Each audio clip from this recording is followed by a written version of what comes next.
Close your eyes and bow your head. Dakilang Diyos Ama sa langit, salamat po muli sa kabutihan mo sa amin. Salamat po sa panibagong araw at bagong pag-asa sa buhay. Pangunahan po kami sa gawaing ipinagkatiwala sa amin. Dalangin ko po, O Diyos, abutin mo ang mga kaluluwang hindi paligtas. Magamit po itong Kids Club Ministry online program at patawad po sa aming kasalanan. Ito po'y samot dalangin sa tanging pangalan po ng aming Panginoong Hesus. Amen.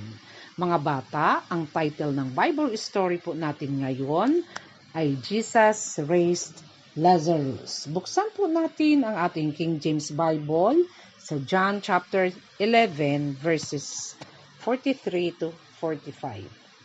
And when he thus had spoken, he cried with a loud voice, Lazarus, come forth. And he that was dead came forth.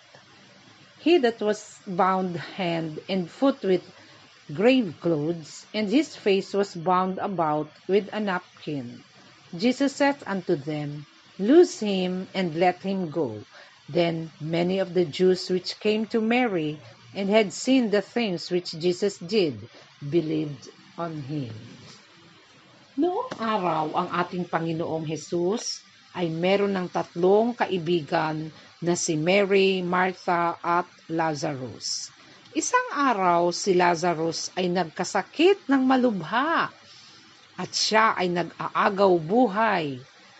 Subalit, naniniwala si Martha at Mary na tanging ang Panginoong Hesus lang ang makakapagpagaling sa kanilang kapatid. Nag-utos sila na sunduin ang Panginoon upang ipagamot si Lazarus. Subalit, 2 araw pa muna ang pinalipas ng Panginoong Hesus bago siya at ang kanyang mga disciples maglakbay patungo sa lugar nila Mary at Martha. At nang malaman ni Martha na parating na sa kanila ang Panginoong Hesus, ay kanya itong sinalubong at sinabi niya kay Jesus, Panginoon, kung nandito ka sana ay hindi namatay ang aking kapatid.